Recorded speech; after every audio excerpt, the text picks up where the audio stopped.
సొగసరి వారి grand sari exhibition factory prices కే mega sale weavers prices కే అందుబాటులోకి తీసుకొస్తున్నారు.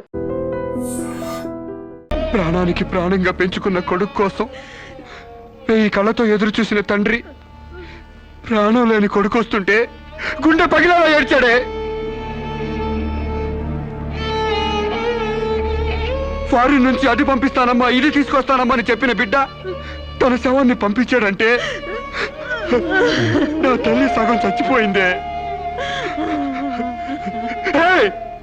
నీ కళ్ళు నెత్తికెక్కి స్నేహం పేరుతో వాడిని తిప్పుకున్నావు, డేటింగ్ పేరుతో వాడి చుట్టూ తిరిగావు, పిచ్చివాడిని చేసి వదిలేశావు. ఆడది మానం పోతే ఎంతో విలవిలలాడిపోతుందో మగాడు మనసు చెడిపోతే అంత కుంగిపోతాడే, అంత కుంగిపోతాడు. నీ కాళ్ళు కడిగింది నీ అన్నలతో కాళ్ళు కడిగించుకోవాలని కాదే, నీ కాలు జారేలా చేయాలని. నీకు సేవలు చేసింది వాజమ్మనే కాదే, నీ తల్లో జేజమ్మ దిగి రావాలని. నా మగతనం చంపుకొని నీకు అణిగిమణిగుంది నా పగతనం పవర్ చూపించాలని. నా తమ్ముడికి పిండం పెట్టినందుకు నీ కడుపులో పెరుగుతున్న పిండమే నా సమాధానం.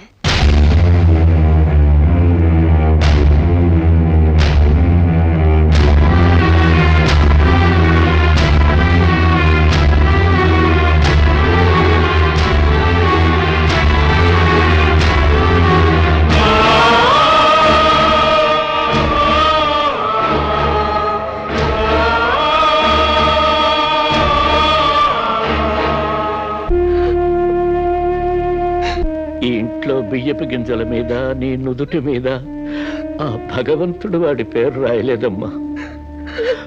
మాకు కడుపు కోత నీకు గుండె కోత మిగిల్చి వెళ్ళిపోయాడు.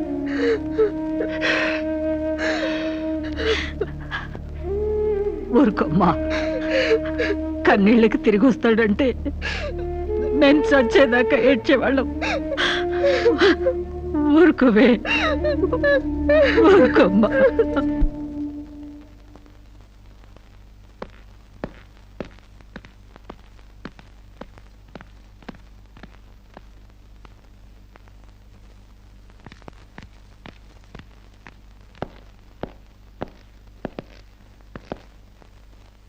వస్తావమ్మా. ఎక్కడికి? ఈ ఇంటి నుంచి శాశ్వతంగా వెళ్ళిపోతున్నా. నీ మీదున్న ప్రేమతో ఇన్నాళ్ళు నువ్వే మాట్లాడినా మగవాళ్ళ ఉండిపోయావు. కానీ ఈ రోజు మాత్రం నోరు విప్పక తప్పటం లేదమ్మా. ఇన్నాళ్ళు పలానా షుగర్ ఫ్యాక్టరీ రాజుగారు కొడుపు తాలూకు అనగానే నిలబడి మర్యాద ఇచ్చే పరువు మీద బతికావమ్మా. ఇవాళ ఆ పరువుపై చెరుగుపోయిన అప్రదర్శన మిగిలింది. ఊళ్ళోకి రాగానే అడుగు తినే పిల్లని చాచి కొడితే ఏదో చిన్నతనం అనుకున్నాం. ఇంటికి రాగానే హారతబ్బిళ్ళని ఎగర కొడితే ఏదోలే విదేశాల్లో పెరిగిన పిల్ల అని సరిపెట్టుకున్నావు. అన్న వదిలిని లెక్క చేయకపోయినా మన చెల్లెలే అని ముద్దు చేశావు. కానీ నువ్వు కళ్ళు మూసుకుపోయి గొబ్బెంబులు దొక్కినంత తేలిక మా గుండెల్లో కుంపట్లు పెడతావని మాత్రం ఊహించలేకపోయావమ్మా. లోకజ్ఞానం లేని పిల్ల అనుకున్నాం కానీ అసలు ఆడతనమే లేని పిల్లని తెలుసుకోలేకపోయాం. ఇంకా దీంతో మాట్లాడేందుకన్నయ్య, ఇలాంటిది మన వంశంలో పుట్టినందుకు దీని తల నరికి మన ఎండ్రం తాగాలి. పెళ్లి కాకుండానే తల్లైనందుకు అప్పుడే తన్ని తగలేసినట్టయితే మన పరువైన దక్కేది. శిరీష, నిన్న ఇంట్లోంచి బయటికి గెంటేసేంత గట్టి గుండె మాకు లేదమ్మా. నీ అంత సమర్థనం కూడా కాదు మేము. అందుకే మేమే వెళ్ళిపోతున్నామమ్మా. ఆస్తిలో నీ భాగం నీకు ఎప్పుడో రాసిపెట్టుంది. ఇంకా కావాలంటే చెప్పు, మా ఆస్తి మొత్తం కూడా ఇస్తాం. అంతేగాని మేమిద్దరం నీ అన్నయ్యలం అనే సంగతి మాత్రం దయచేసి ఇంకెప్పుడు ఎక్కడా ఎవరితోని చెప్పొద్దమ్మా, ప్లీజ్.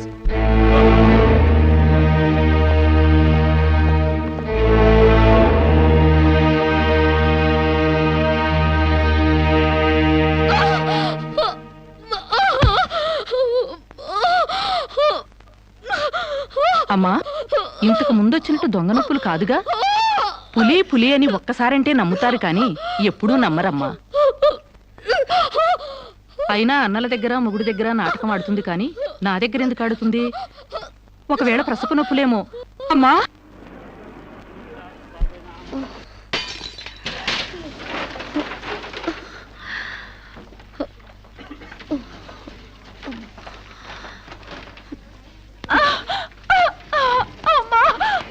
కొంచెం వచ్చుకోమ్మా, మెలగనరా.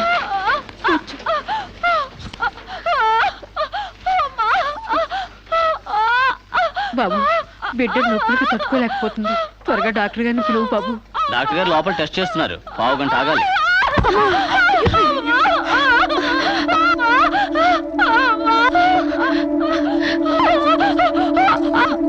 ఆవిడ కింద మీద పడుతుంటే పట్టించుకోకుండా చూస్తావేంటి? వెళ్ళి డాక్టర్ని పిలు. చెక్ చేసినప్పుడు మధ్యలో డిస్టర్బ్ చేస్తే డాక్టర్ నన్ను తిడతారండి. నేనే పిలుస్తాలే.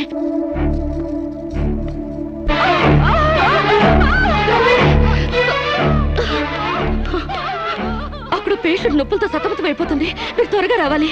కంగారు పడితే ఎలాగమ్మా? రౌండ్స్ అవగానే వస్తాను. చాలా అర్జెంట్ డాక్టర్, మీరు అర్థం చేసుకోండి.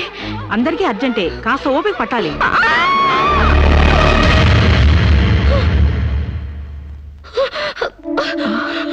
కాంచనా, ఏమైందమ్మా? అమ్మా కాంచనా, అమ్మా ఏమైందమ్మా? అమ్మా అమ్మా!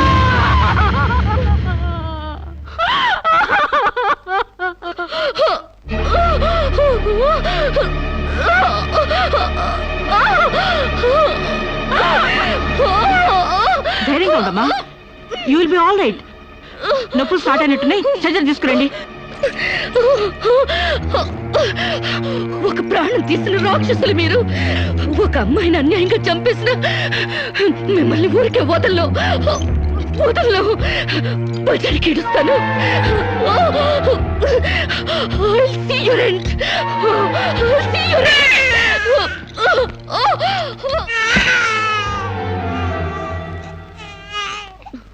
నా పాపే, నేనున్నానుగా. చూ నా బుజ్జి బాబు కదూ, ఏడోకమ్మా. జో అచ్యుతానంద జో జో ముకుందా. ఏడోకమ్మా, నిన్ను నాతో పాటే పైకి తీసుకెళ్ళిపోతా. అక్కడ మనిద్దరం హాయిగా కలుసుందాం. నేను నీకు అమృతాన్ని ఉగ్గుపోసి పెంచుదాగా. నువ్వు ముందెళ్ళు, నేను వెనకొస్తా. కంగారు పడకమ్మా, నేను నీతో పాటే వచ్చేస్తున్నాను.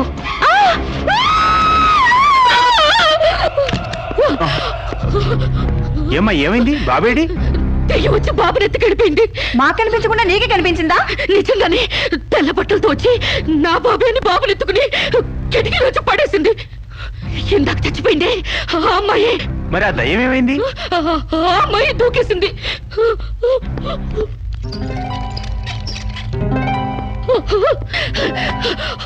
ఆ దెయ్యం ఇలా వచ్చి బాబుని ఎత్తుకుని నా బాబే అంటూ కిటికీ నుంచి అలా పడేసింది.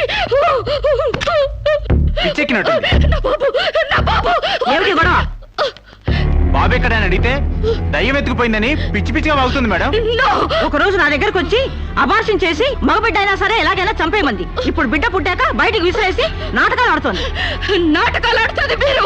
బాబునది పడేసింది. నా బాబు నాకు ఇప్పుడు కావాలి, లేకపోతే మిమ్మల్ని చంపేస్తాను. అటు మొగుడు లేక ఇటు బిడ్డ లేక దీనికి మెంటల్ ఎక్కినట్టుంది. అసలే బాలింత, జాగ్రత్తగా ఉండాలి. దీన్ని వెంటనే సైకాట్రిస్ట్ దగ్గర తీసుకెళ్ళండి, లేకుంటే ప్రాణానికే ప్రమాదం.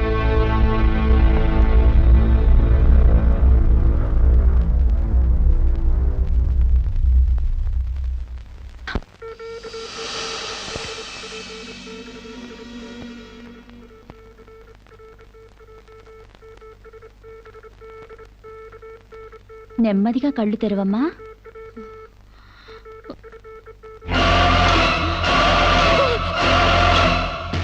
ఏంటమ్మా అలా చూస్తున్నావు? నా బిడ్డని ఏం చేసావు చెప్పు. నిజంగానే ఇవిడికి మెంటలే డాక్టర్. నాకు అదే పిచ్చి, నీకు పిచ్చి. నువ్వే హాస్పిటల్లో చచ్చిపోయి మళ్ళీ దెయ్యంలా వచ్చి నా బిడ్డను ఎక్కడో పడేసావు.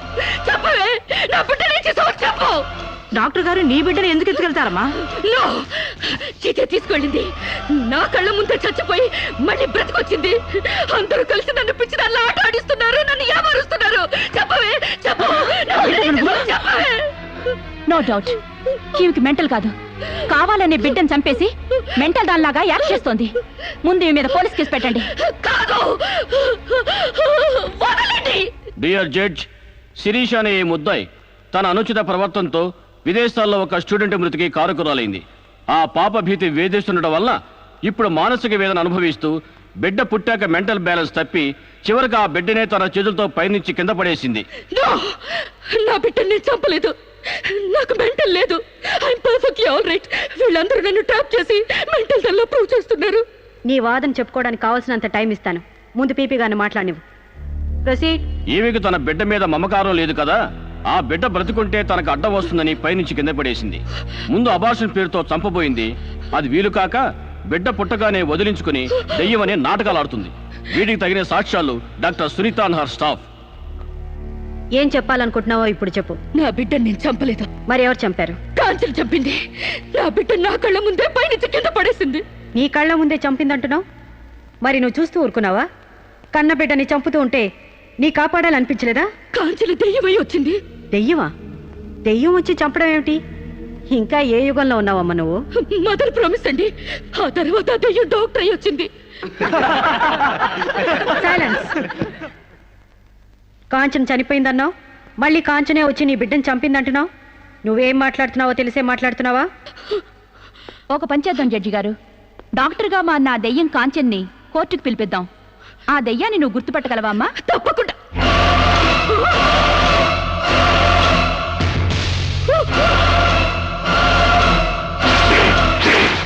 ఏంటమ్మా అలా చూస్తున్నావు? జడ్జి గారు, ఈ దైవే నా బిడ్డను చంపింది. ఇప్పుడు లాయర్ అయి వచ్చింది. నో, లాయర్గా రావటం ఏంటమ్మా? ఆ అమ్మాయి లాయరే. ఇది లాయర్ కాదు, ఇదే నా బిడ్డను చంపింది. చెప్పు చెప్పు, నా బిడ్డను ఎందుకు చంపావు? చెప్పు, నా బిడ్డను ఎందుకు చంపావు?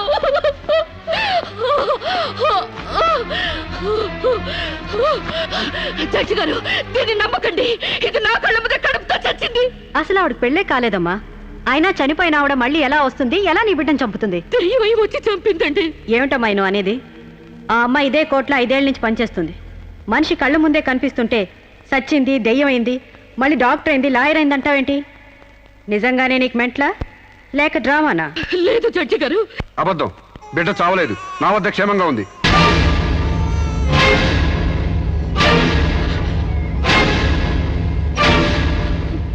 శిరీష్ బిడ్డను చంపైపోతుందని తెలిసి ముందుగానే తీసుకెళ్లి క్షేమంగా నా దగ్గర ఉంచుకున్నానండి. శిరీషకు నువ్వేమవుతావు?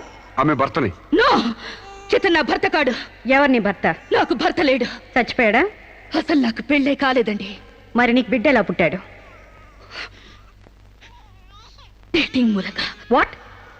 గాలికి ధూళికి పిల్లలు పుట్టడానికి నువ్వేమైనా కలిగ కుంతివా? అయినా ఈ అమ్మాయి ఏం మాట్లాడుతుందో నాకేం అర్థం కావట్లేదు. నాకు అర్థం కావట్లేదండి. తన మొగుడిని పట్టుకుని మొగుడిని కాదంటుందా? ఒకసారి ఈ పేపర్ చూడండి.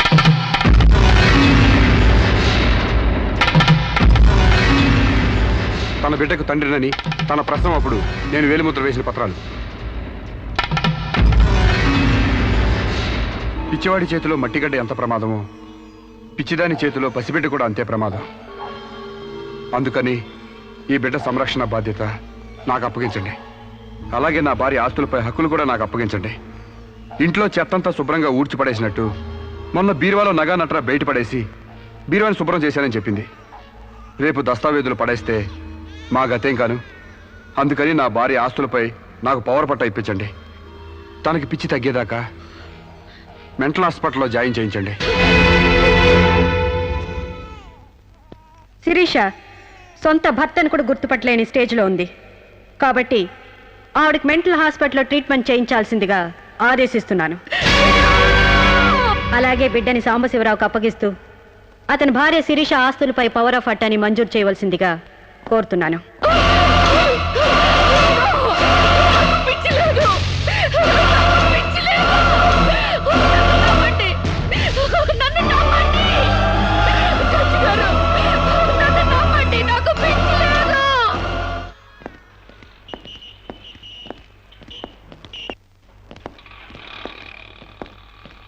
తల తిప్పుకోవడం కాదు, దించుకోవే.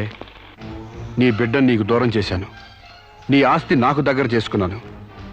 నా తమ్ముళ్ళ నిన్ను పిచ్చిదాన్ని చేశాను. ఏయ్, అప్పుడే అయిపోయిందనుకోకు. ఈ బతుకు కంటే చావే సుఖం అనుకునే రోజు నీకోసం ఎదురు చూస్తుంది. నీకు తెలుసుగా, నేను పండించేది వరి, పుట్టింది ఈస్ట్ గోదావరి.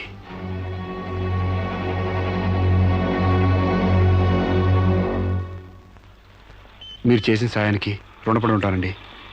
ఇంక ఈ డోస్ చాలనుకుంటాను సాంబశివరావు. ఇనుము వేడి మీద ఉన్నప్పుడే అది ఎలా కావాలంటే అలా మలుచుకోవచ్చు. దాన్ని కొవ్వు దిగడానికి ఇదే సరైన సమయం. వస్తానండి.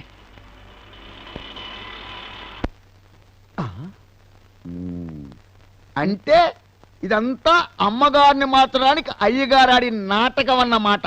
ఇంకేముంది, అమ్మగారు అయ్యగారికి ఇంగ్లీష్ పెళ్ళమైపోతారు, అయ్యగారేమో అమ్మగారికి ఈస్ట్ గోదావరి మొగుడైపోతారు. పెళ్లి ట్రిప్గా ఫారిన్.